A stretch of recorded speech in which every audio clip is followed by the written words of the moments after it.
El tema de hoy, quisiéramos hablar de construyendo una iglesia fuerte.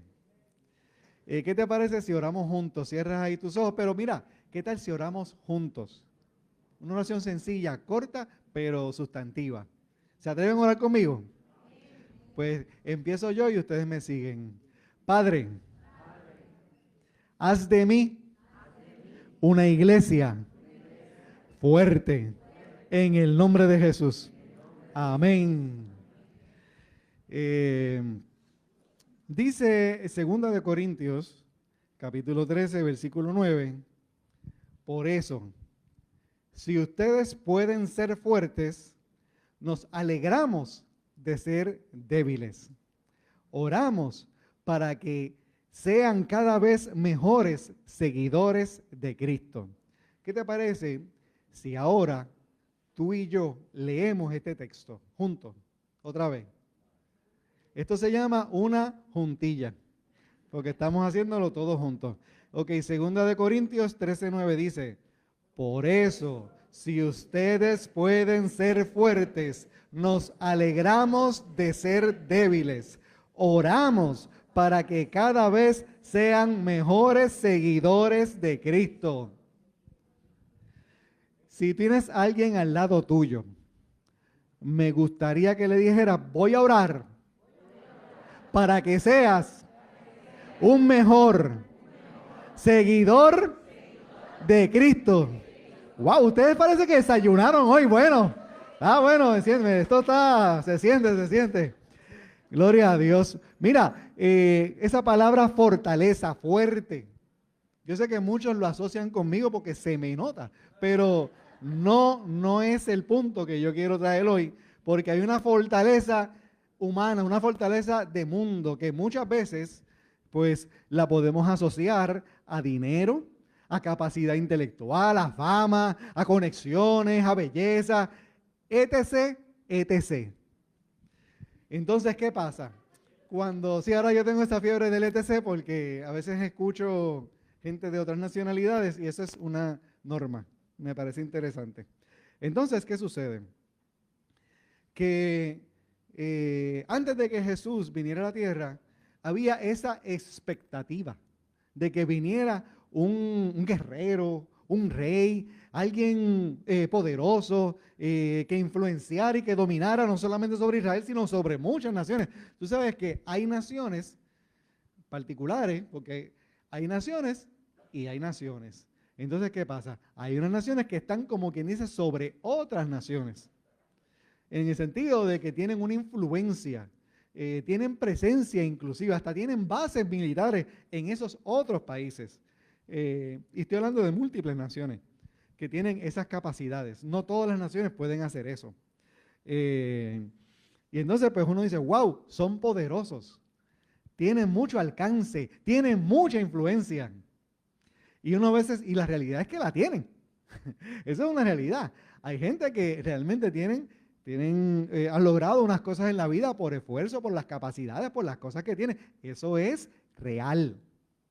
Ahora, esa es una parte. Pero hay otra parte. Y es que ese estándar era el que tenía el pueblo de Israel con su Mesías. Pero ese estándar no se cumplió tal y como ellos lo esperaban. ¿Verdad que lo sabemos? Lo sabemos que no fue así porque Jesucristo no nació en un palacio. Jesucristo nació en un pesebre. Y un pesebre, ni en este tiempo, ni en el tiempo de Jesús, era un lugar ni de lujos, ni un lugar ostentoso, ni nada que ver. Era un lugar sencillo, era un lugar humilde, como decimos por ahí. Ahora, y Jesucristo no se dedicó a ser diputado ni a ser súper empresario, era carpintero, que lo aprendió de José, carpintero, sencillito. Y hay gente que tiene unas versiones ahí, no, porque él era contratista. Maestro, acepta la realidad, era carpintero, punto. Es más, no sabía ni pescar porque, asumo que sabía algo de pesca, pero no era pescador porque allí en un momento dado tuvo un encuentro allí con Pedro y Pedro como que lo confrontó un poquito. Bueno, Señor, si tú me lo dices, no porque tú sepas de pesca, pero porque tú eres el maestro, pues lo voy a hacer. Y entonces ahí fue que vino la pesca milagrosa y todo ese tipo de cositas.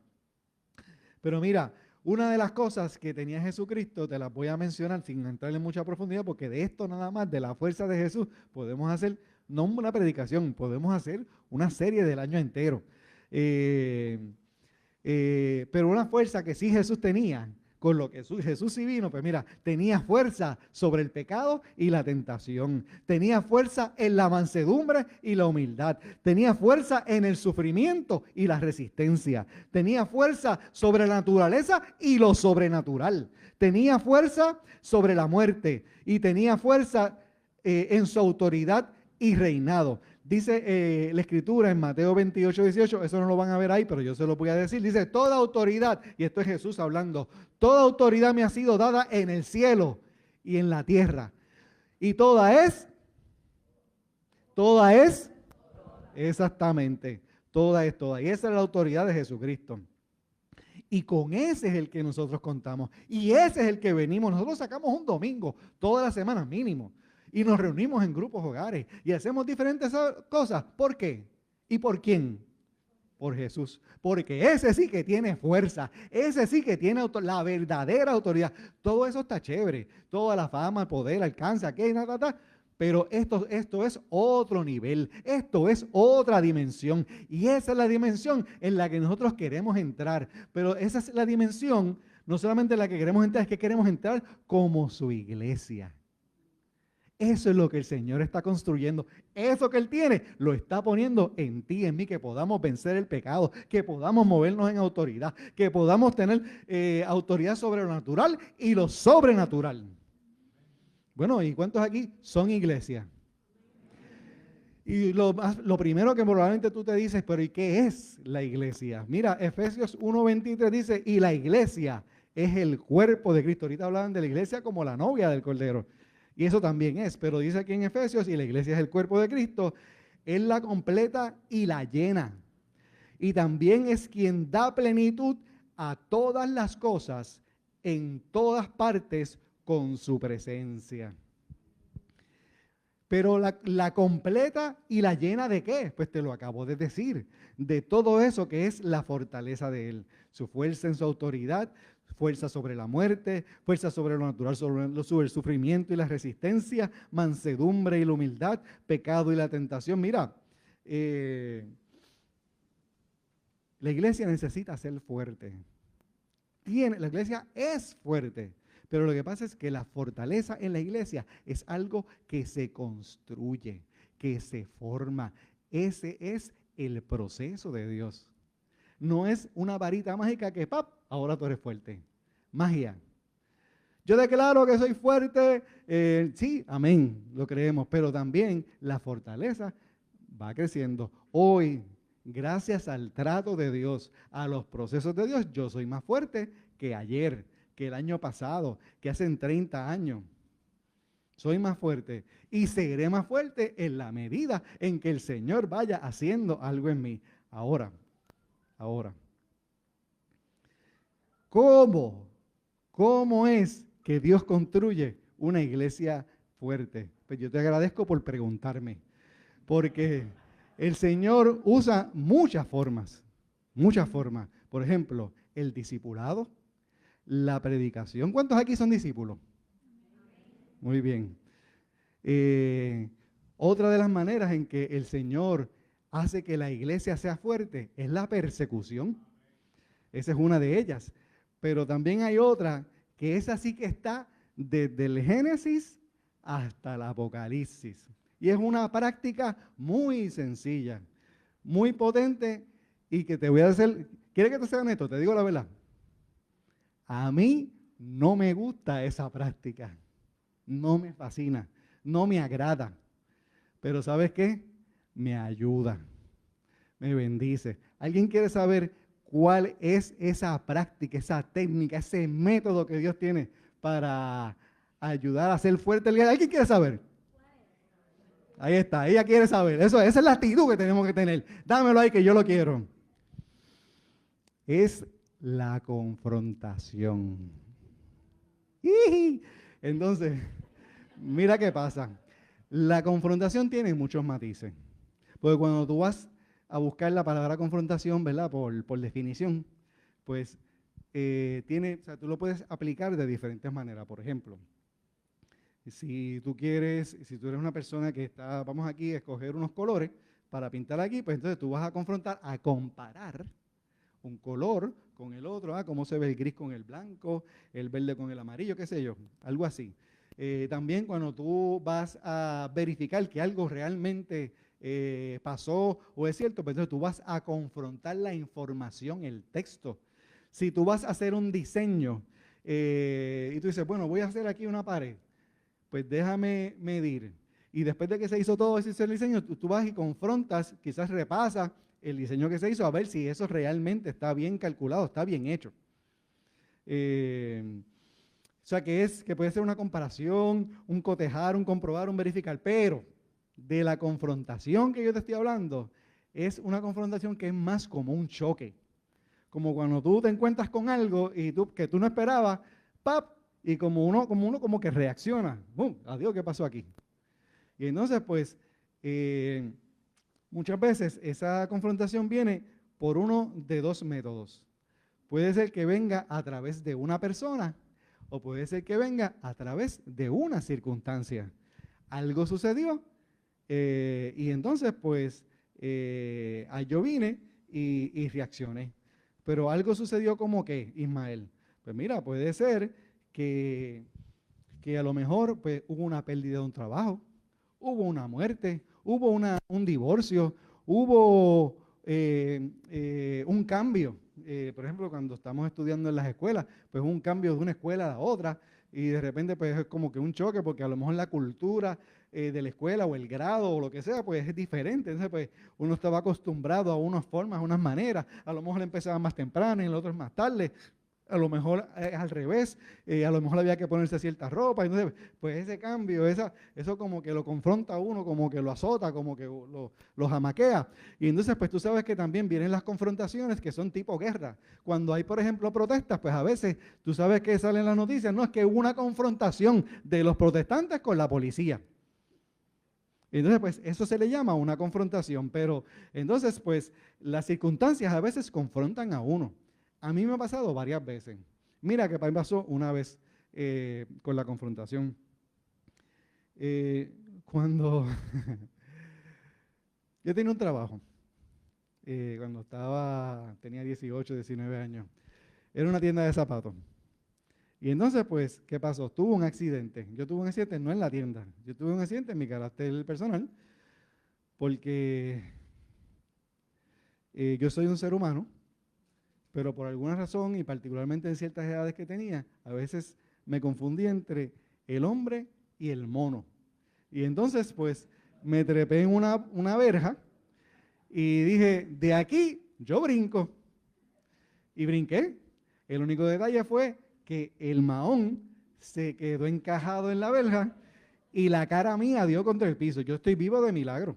Yo creo que yo me quedé inconsciente, yo estaba solo, no había más nadie. Me desfiguré la cara, no perdí la dentadura porque tenía braces y eso hizo que me los aguantaran. ¿Que cómo me los arreglaron? Pues con la mano. El dentista me los movió y me los puso en su lugar y ya. Pero fue una caída heavy y tengo todavía algunas marcas. Si te acercas, lo que pasa es que como estamos distantes no lo veo, pero sí, te lo puedo enseñar. Entonces, ¿qué pasó? Tuve ese accidente y entonces pues no pude ir a trabajar.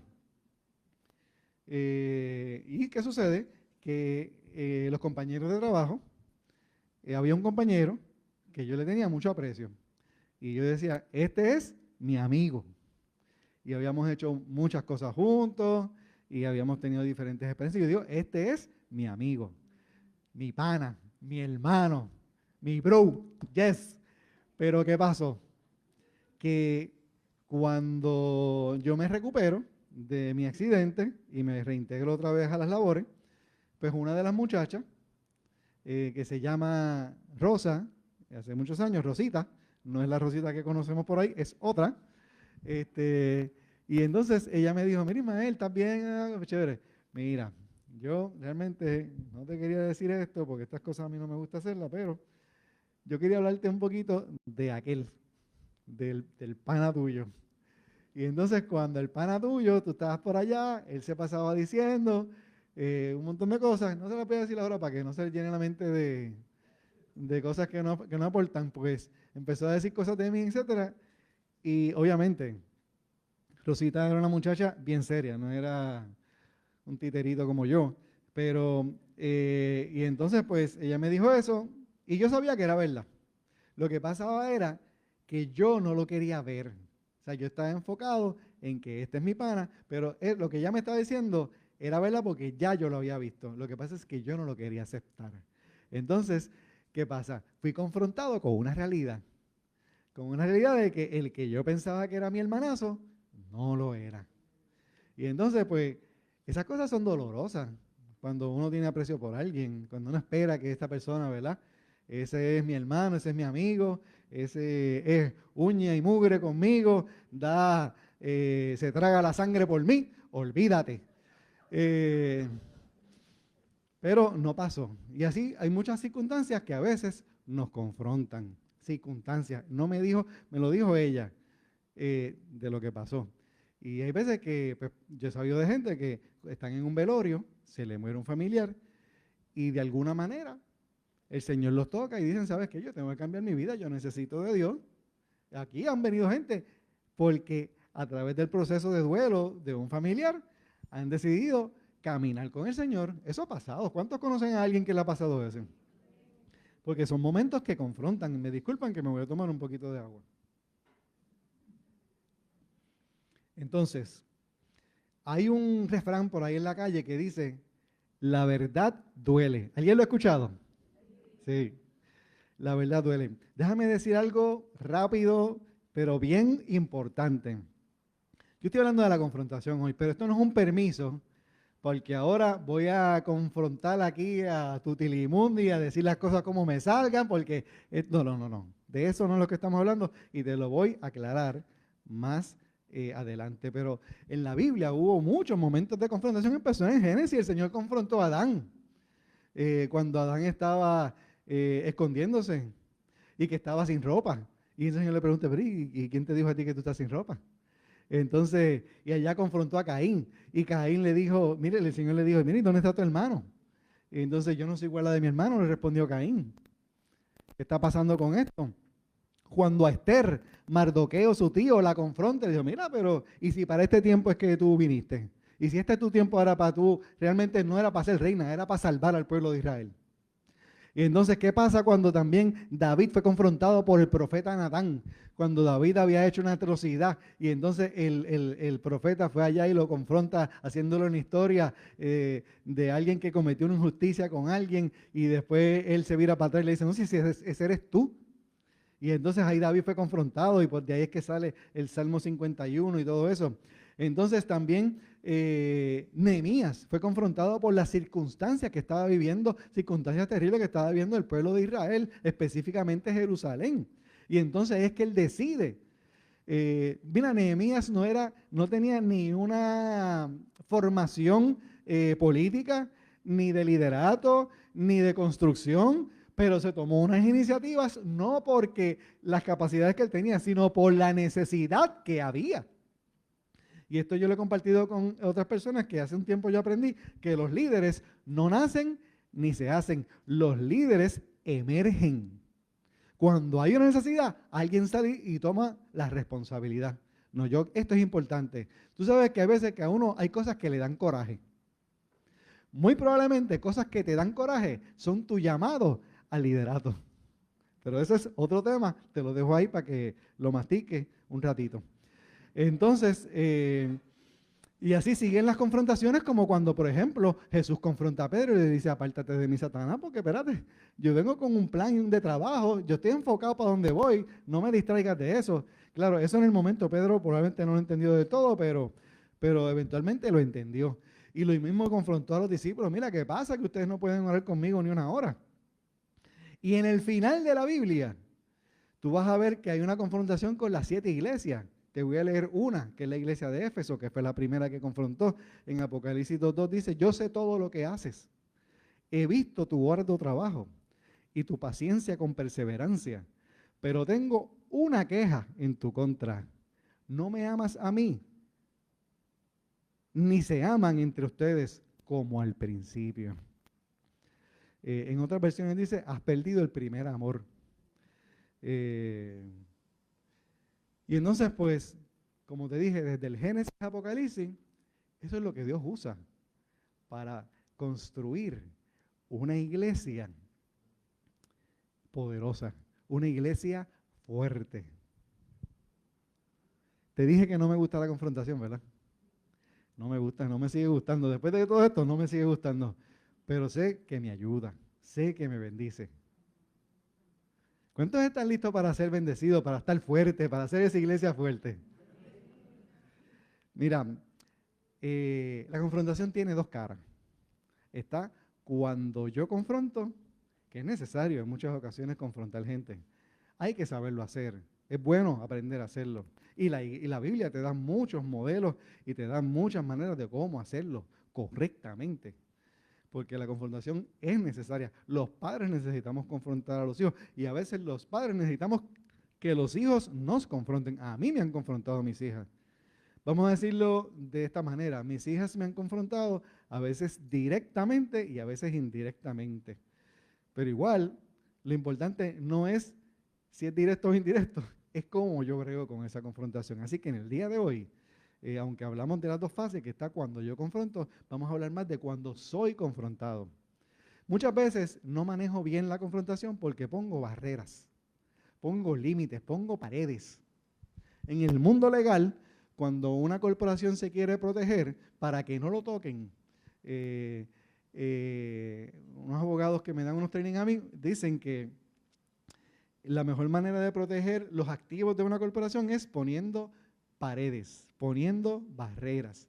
Y a veces el corazón está lleno de paredes y barreras, lo cual es un problema, porque entonces si tenemos tanta pared y tenemos tanta barrera, pues entonces, ¿qué espacio le estamos dando a Dios para que obre en nosotros? Yo siento como que el orgullo, el espíritu de orgullo se está derrumbando en el día de hoy. Porque siento que hay corazones que se están ablandando, que se están haciendo dispuestos, pero mejor que eso, yo estoy viendo que muchas cosas que no se habían podido desatar en gente se van a desatar, porque van a aceptar la confrontación y va a haber una transformación, no porque lo diga yo te voy a enseñar cómo en la Escritura todo esto pasó. Estamos empezando, como dice la pastora, estamos en la plataforma. Pastora, apunta que estoy aquí. Entonces,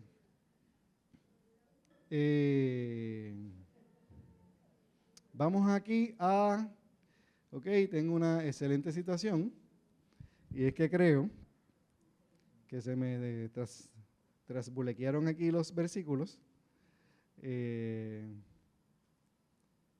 Bueno, nada, vamos a tener que leer, y digo vamos a tener porque perdí un poquito aquí la secuencia, pero vamos a leer Primera de Corintios, y no es Primera de Corintios, es Segunda de Corintios, 7, del 8 al 11. Voy a leerte esta carta que escribe el apóstol Pablo. En el Nuevo Testamento, ahí el apóstol Pablo escribe más o menos como un 66%, unas 2/3 partes del libro del Nuevo Testamento, y son cartas, le llaman epístolas también. Una epístola es una carta. Entonces, y esas cartas están escritas a diferentes iglesias, pero también a discípulos del apóstol Pablo, por ejemplo, Tito y Timoteo. Entonces, ¿qué sucede? Estas cartas que vamos a estar hablando hoy, fueron a la iglesia que está en Corinto. Por eso se llamaban los Corintios, porque aunque era a la región de Corinto, pero era toda esa iglesia. Esas cartas que Pablo escribió, esas cartas confrontaban. Específicamente, la primera carta de Pablo que Pablo escribe, él confronta sobre áreas específicas. Él confronta sobre áreas que tienen que ver con conductas sexuales inapropiadas. Había un sujeto ahí que se había enredado con la madrastra, y entonces pues Pablo dio unas instrucciones de cómo atender ese asunto. Había divisiones en la iglesia porque habían unos que le creían a Pablo y otros le creían a Apolo, y entonces Pablo ahí recogió en una carta y dijo, no, es que no es ni aquel ni el otro, es Cristo, esto no se trata de los hombres, esto se trata del Señor. Entonces, inclusive hablaba hasta la comida, porque tenía que ver con comida que era, o más bien carnes que estaban sacrificadas a los ídolos, la forma en que se reunían, la teología que tenía que ver con la resurrección, que estas son cosas que a veces pueden parecer, cuando uno lee así, como que uno no se ve ahí. Pero tiene todo que ver, nada en la Biblia está escrito por accidente ni porque había que rellenar las páginas. Todo está puesto intencionalmente para el tiempo que se está viviendo y para el tiempo presente. Entonces, y quiero decirte que, bueno, vamos a leerlo, vamos a leer, ahí empezamos. Dice, la carta que les escribí hizo que ustedes se pusieran tristes, pero no lamento haberle escrito. Lo lamenté al principio, cuando supe que por un tiempo esa carta los llenó de tristeza. Tú sabes que cuando uno es confrontado, hay veces que uno experimenta emociones. Las emociones son bien poderosas. Yo me he dado cuenta que a mí me afectan mucho las emociones. ¿Hay alguien aquí que le afectan las emociones? Como un 100% de las personas le afectan las emociones. Si lo reconoces o no lo reconoces, te afectan igual. Pero entonces, claro, en ocasiones pues nos afectan en un mayor grado, un menor grado. Todo depende de cuánto el Espíritu Santo te haya procesado. De eso es que va a depender cuán fuerte somos emocionalmente. Entonces, hay veces que a uno le da coraje.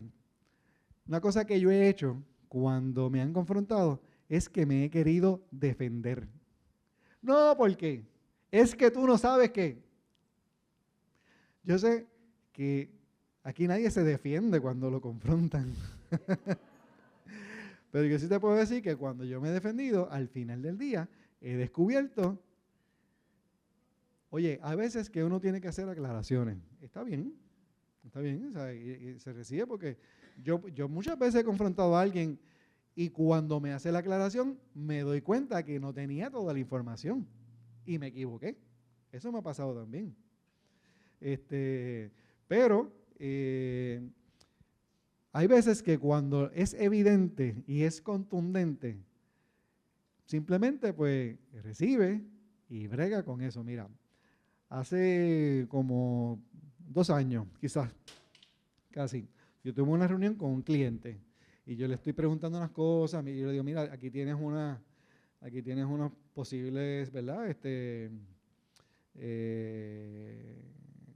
Problemas o situaciones que te pueden afectar, puedes perder dinero, puedes pasar una serie de cosas, y así estamos hablando de su negocio, y en una él se vira para atrás.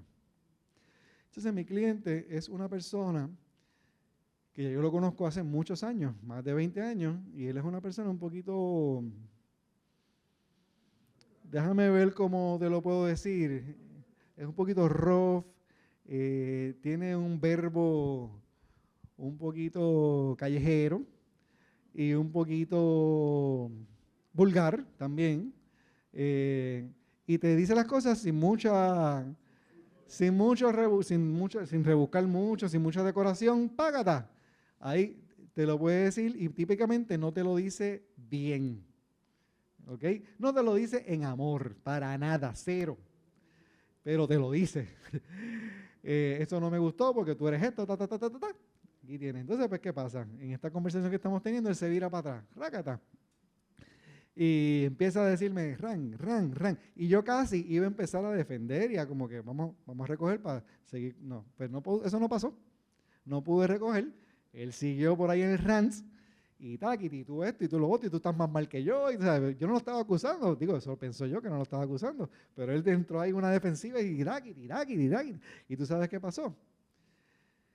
Pues que ese fue uno de los mejores días de mi vida, porque aunque no me lo dijo de la mejor manera, no tuvo el amor de Cristo, etcétera, etcétera, ¿sabes qué? Tenía razón y me tocaba bregar. Entonces yo tenía una opción: o brego con lo que me dijeron, o me defiendo y me quedo igual. Y sigo perdiendo, y sigo menospreciando lo que Dios ha puesto en mis manos. Y después, óyete lo que te voy a decir.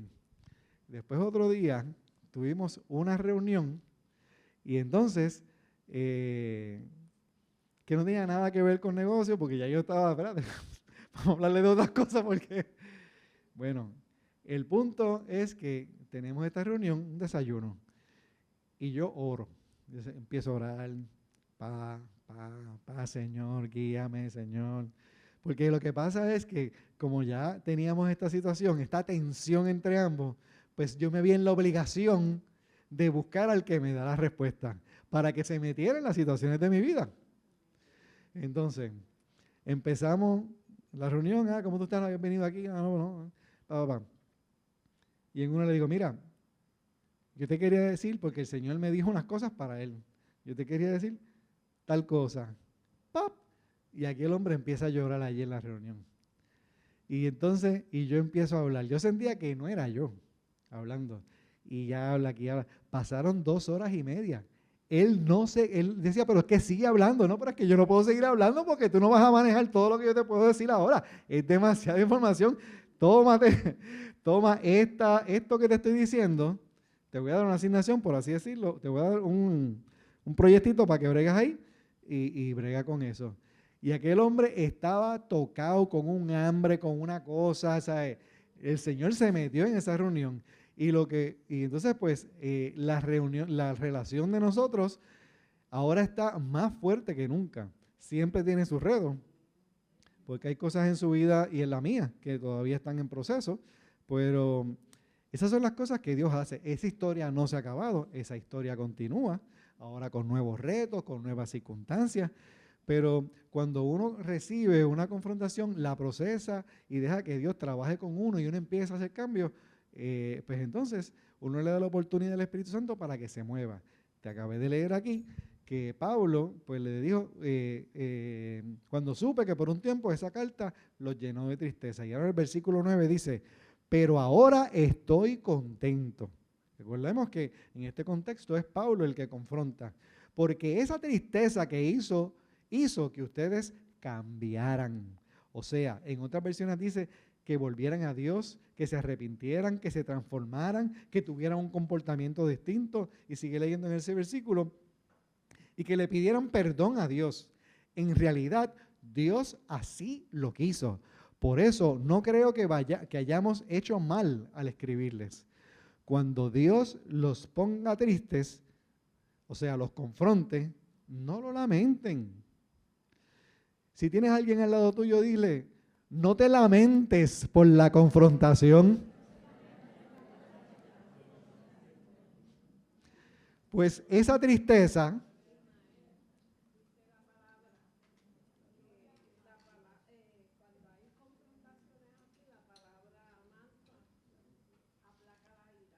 ella dice que la palabra mansa aplaca la ira en los momentos de confrontación. Gracias, Aida.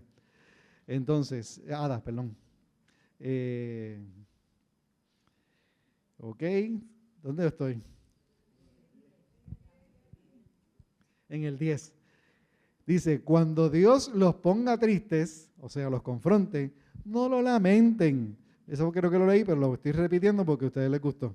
Pues esa tristeza hará que ustedes cambien y que pidan perdón y se salven.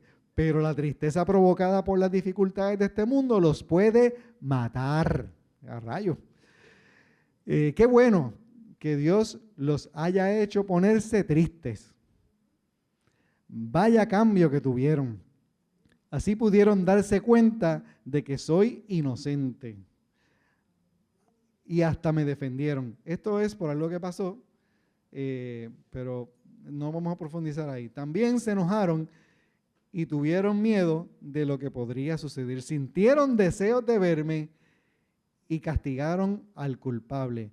Con todo esto, ustedes demostraron que no tenían nada que ver en el asunto. Que mira lo que pasa. Es que Pablo los confronta con unas cosas y tú sabes que cuando alguien te dice algo que no te gustó, muchas veces, si la persona viene por la derecha, pues tú coges para la izquierda. Si te llama, no le contestas la llamada.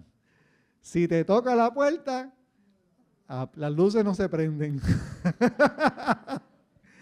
Por eso es que la canción esa que ustedes cantan, prendiste la luz.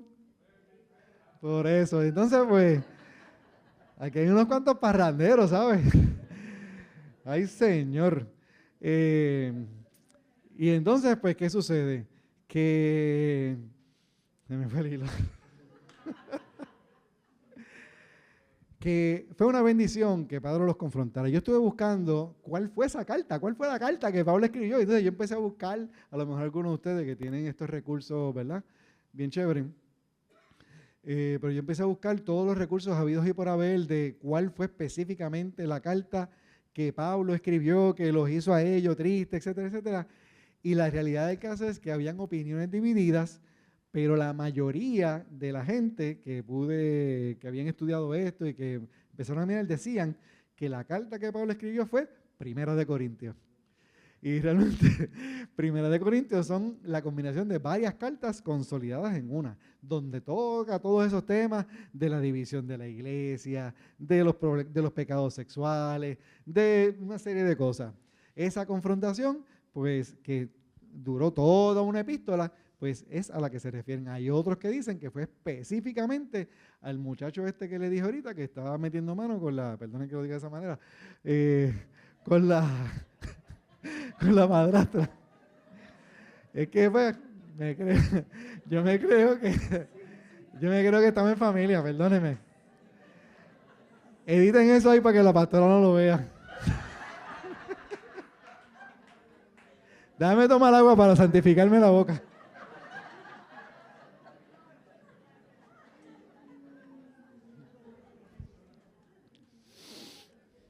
Estamos aquí. ¿Cuántos pueden decir amén? Amén. Ya está, pues ya se pasó la situación.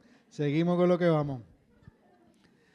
Y entonces, pues, yo creo que hubo algo grande, porque, mira, a veces uno lee la Biblia, y eso como que en cierta manera pasa rápido. No, porque ustedes se pusieron tristes, pero ya están contentos. Y ya, primero no me querían, pero ahora me quieren. Pero eso no fue así como que flash. Eso fue un proceso de ellos realmente cuestionarse. Ven acá, pero esto que Pablo está diciendo, ¿realmente nos está pasando? ¿Estamos fallando aquí? ¿Estamos haciéndolo mal? Y probablemente eso duró semanas, porque acuérdate que Pablo había estado en Corinto años. Y después él sigue en sus viajes misioneros a otros lugares. En ese momento dado estaba en Macedonia. Pero nada más el transporte de un sitio a otro podía ser desde meses hasta semanas, tú sabes, de tiempo. Y entonces pudo haber pasado en lo que le llegaba esa carta que el apóstol le escribió a los corintios. Podían haber pasado montones de tiempo, más en lo que ellos lo procesaban, más en lo que llegaba Tito a estar con la iglesia de Corinto para entonces ministrarlos y bregar y escucharlos y entonces ver bien cómo fue que ellos interpretaron lo que Pablo les dijo. Eso no está necesariamente en la Biblia, pero es cómo funcionan las cosas. Así es que se da esto, viéndolo en el contexto. Entonces ellos tuvieron un proceso de bregar y de internalizar porque lo que pasa es que ahora todo es rápido. Ahora a Pablo le podía mandar, en estos tiempos, le podía mandar un texto, un WhatsApp, ahí a Corinto y ya. Pero eso no era así en ese tiempo. Y entonces lo que pasa también, y esto es porque te lo digo, porque de momento a veces yo escucho algo, me dijeron algo, me puntualizaron algo. Ismael, tienes que tener cuidado con las palabras que dices mientras estás predicando. ¡Pap! Entonces el texto dice, la pastora. Que, by the way, yo he recibido varias confrontaciones de parte de ella, gracias a Dios. Gracias a Dios las he recibido. Porque si no me lo dicen, no crezco, no cambio, no me transformo. Entonces, pues, ¿qué sucede? Pero a veces en el principio no lo recibo tan bien. O sea, a veces me defiendo, a veces cuestiono, a veces pataleteo, y a veces puedo ser que hable un poquito duro, tú sabes. Pero después se me quita y pido perdón. Y eso, y brego. Yo soy chévere, tú sabes. Y entonces, pues, lo importante de esto es que hay una visión de hacia dónde queremos movernos. Una cosa que pasa en los tiempos que estamos viviendo, y es que hay un despertar profético, y yo creo en el ministerio profético, lo creo que existe, creo que está, creo que necesita, que hay desviaciones del ministerio profético, pero creo que hay gente que son realmente profetas y profetizas del Señor, lo creo. Ahora, tiene que haber un orden, Y yo no voy a entrar ahora en todos los términos de la palabra profética, pero sí te voy a dar uno de los principales fundamentos de cómo es que uno puede discernir si una palabra profética viene correctamente. Y dice en 1 Corintios 7, 8, la parte B de versículo 7, no, este no es, perdónenme.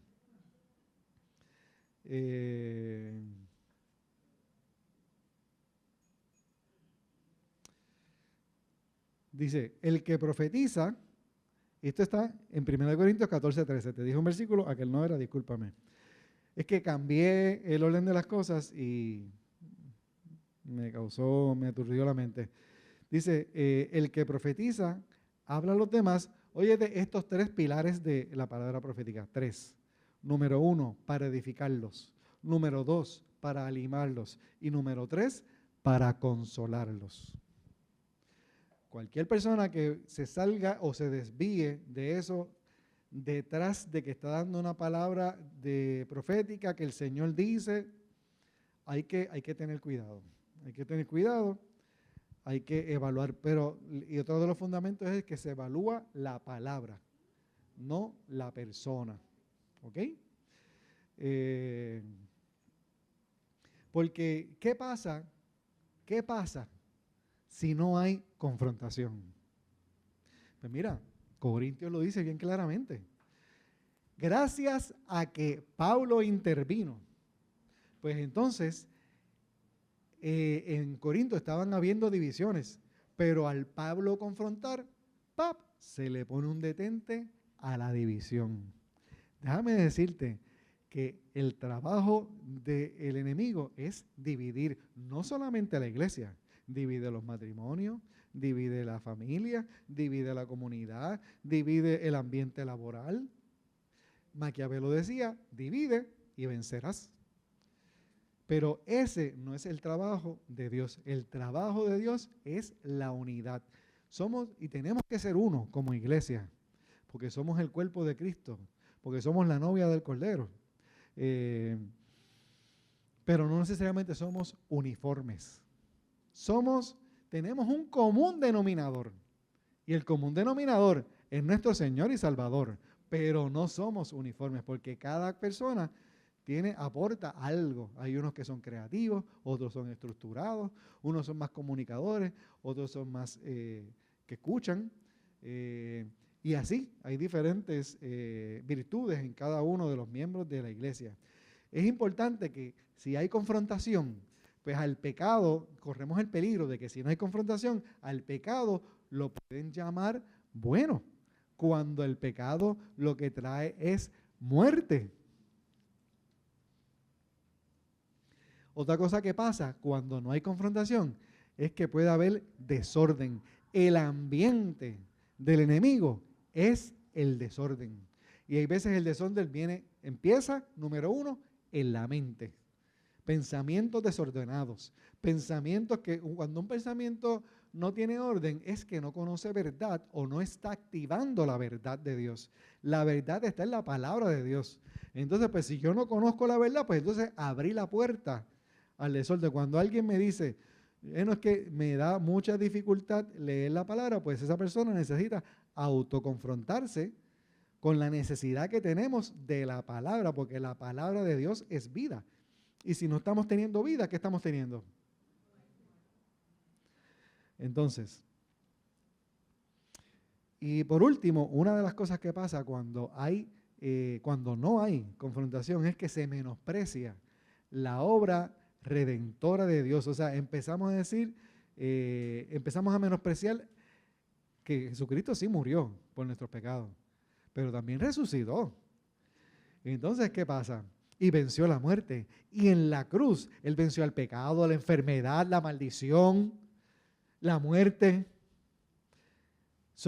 Decir, vamos a descartar la resurrección o vamos a descartar lo que Dios dice en su palabra para nosotros levantar nuestras propias opiniones. Porque muchas veces tenemos una facilidad de tener opiniones sobre lo que pensamos que dice la palabra. Y la palabra está clara en lo que establece, por lo menos en lo fundamental. Hay cosas que pueden haber debates, pero está clara para poder vivir como nosotros queremos, como Dios quiere que nosotros vivamos. Tú sabes que esa es parte del enemigo. El enemigo está haciendo eso, del trabajo del enemigo. Él está haciendo eso desde Adán y Eva, desde el Génesis. Porque siempre tengo presente cuando Dios le dio unas instrucciones a Adán y Eva, y la respuesta del enemigo fue, el Señor les dijo, ustedes van a morir si comen de esto. ¿Y qué le dijo el enemigo? No, ustedes no van a morir. Y entonces, pues, ¿qué pasa? A veces el pecado de primera instancia se ve inofensivo, se ve atractivo, se ve apetecible y puede ser hasta cierto punto apetecible. Por eso es que yo digo que el pecado es como el azúcar. Sabe bueno, pero te mata. ¿Sí? ¿Es así o no es así? Bien. Entonces, uno de los peligros que corremos es que cuando nosotros no conocemos las verdades de la palabra de Dios, somos vulnerables. Y esto Jesucristo lo dijo bien claramente. En Mateo 24:5 dice, porque vendrán muchos en mi nombre, diciendo, yo soy el Cristo. Y a poquitos engañarán. A muchos. Mira las estadísticas. Y yo creo que es importante conocer la palabra, porque si uno no conoce la palabra, uno puede ser mucho.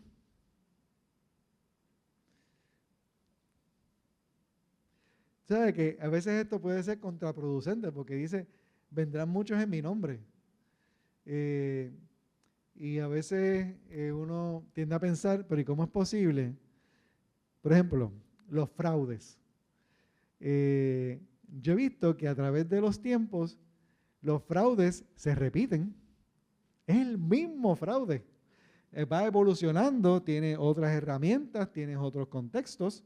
¿A cuántos aquí le han llegado los textos de que la cuenta está... Hubo un tiempo que a mí me llegaban semanal. Tu cuenta está bloqueada. Llámate aquí. Conéctate a este enlace. Pero debo decir una cosa. Yo casi he caído. Una vez a la oficina llamaron de Luma. Mira que deben la luz. ¿Y tú sabes cuál es el detalle? Que la debíamos. Y entonces la debíamos. Y entonces, no me acuerdo bien cómo, pero se escuchaba bien, se escuchaba la persona, tenía mucha información de la cuenta.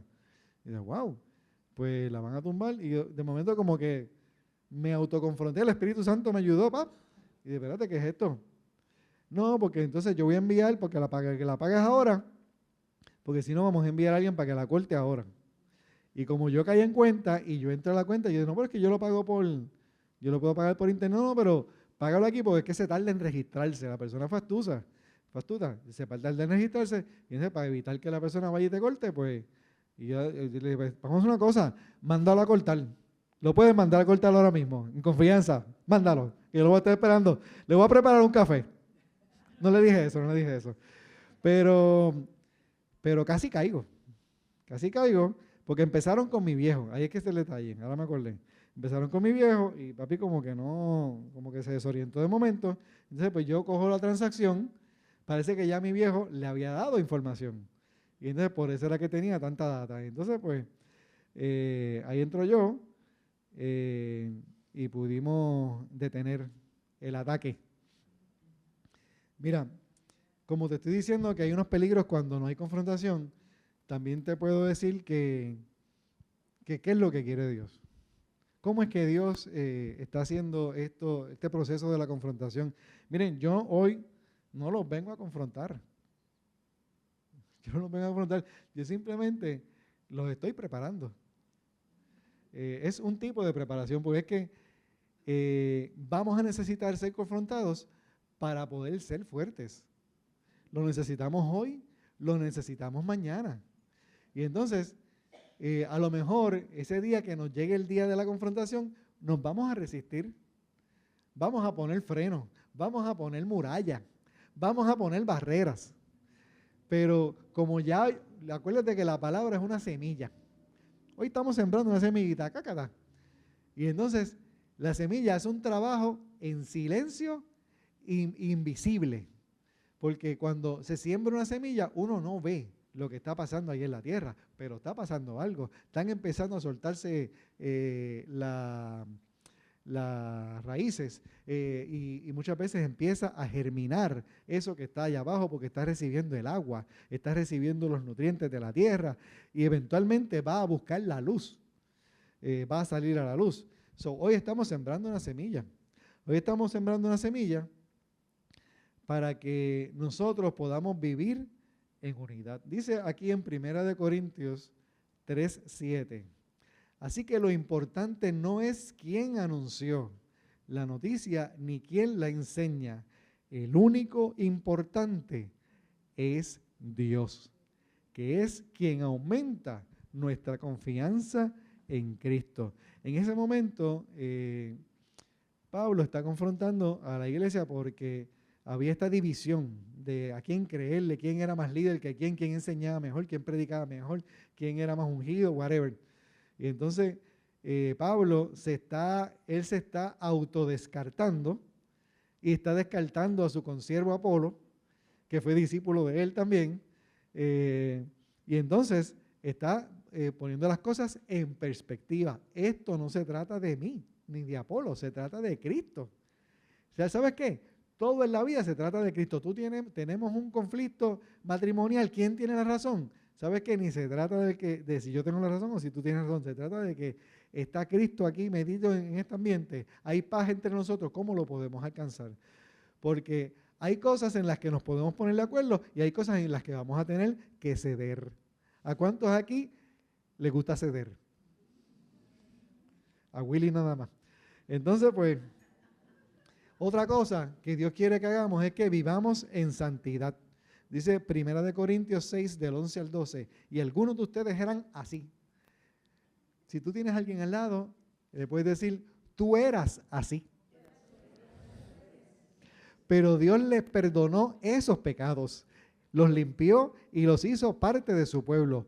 Todo esto fue posible por el poder del Señor Jesucristo y del Espíritu Santo y del Espíritu de nuestro Dios. Algunos de ustedes dicen, soy libre de hacer lo que yo quiera. Claro que sí, pero no todo lo que uno quiera conviene. Por eso no permito que nada, solamente algunas cosas, no, nada me domine. ¿Cuándo puede decir que nada me domine? Eso es, pero para yo poder dejar que nada me domine, tengo que vivir en santidad. ¿Y qué es vivir en santidad? Pues yo te voy a decir esto, la santidad es una decisión. Son decisiones, pequeñas decisiones que tomamos ahora, ahorita, mañana, etcétera. Son decisiones. Me conviene, o sea, lo puedo hacer, pero no me conviene.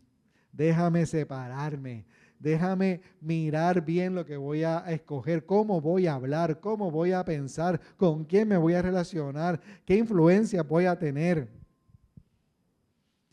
El Señor ahorita me está hablando y me está diciendo, Ismael, necesitas santificar tu mente.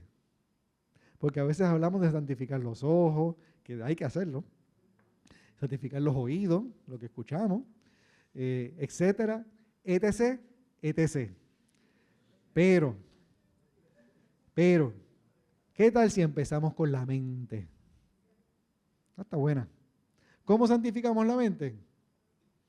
Pues lo mismo, decisiones. Tenemos que tener un espacio donde le pongamos información y donde procesamos esa información. Y esa información, la mejor información que nuestra mente puede recibir es lo que está escrito en la palabra del Señor. Hay otras cosas más, pero lo que está escrito en la palabra del Señor es lo mejor que podemos poner en nuestra mente. Y por último, yo creo que el Señor quiere que creamos en la obra redentora de Jesucristo. Dice, así que ya ven, tal como la muerte entró en el mundo por medio de un hombre sobre la resurrección, ese hombre se está refiriendo a Adán, ahora la resurrección de los muertos ha comenzado por medio de otro hombre, pues Cristo tiene que reinar hasta que humille a todos sus enemigos debajo de sus pies. Y el último enemigo que será destruido es la muerte.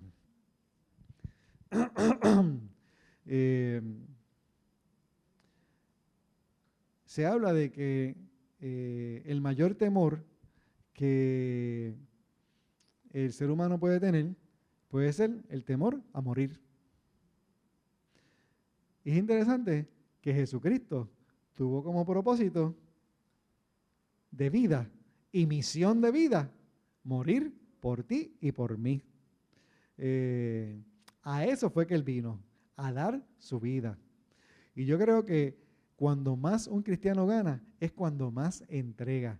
Ahorita Alex estaba hablando de, ¿cuál fue la palabra? Las cenizas, los desechos. Las cenizas son los desechos del fuego. Más bien de un fuego que se apagó, de ahí es que salen las cenizas. Pero yo creo que hay un fuego que se tiene que encender. Y yo creo que sí, que las cenizas hay que sacarlas para encender un fuego nuevo diario, un fuego nuevo que nos hace fuertes, porque nos hace caminar a la manera de Dios, nos hace movernos en la mansedumbre y la humildad que tenía Jesús, nos hace vencer el pecado y la tentación, nos hace vencer el sufrimiento y la resistencia. Oye, Dios está construyendo una iglesia fuerte y que probablemente va a necesitar la confrontación para adquirir esa fortaleza. Tú sabes que cuando uno quiere fortalecerse, ponerse durito, uno tiene que hacer ejercicios que duelen en ocasiones. Y la gente cuando hacemos ejercicios, que estamos así levantando, uno se le desfigura la cara y todo ese tipo de cosas. Parece que yo hiciera ejercicio, ¿verdad? Por lo menos actuarlo. Y entonces, pues, ¿qué sucede?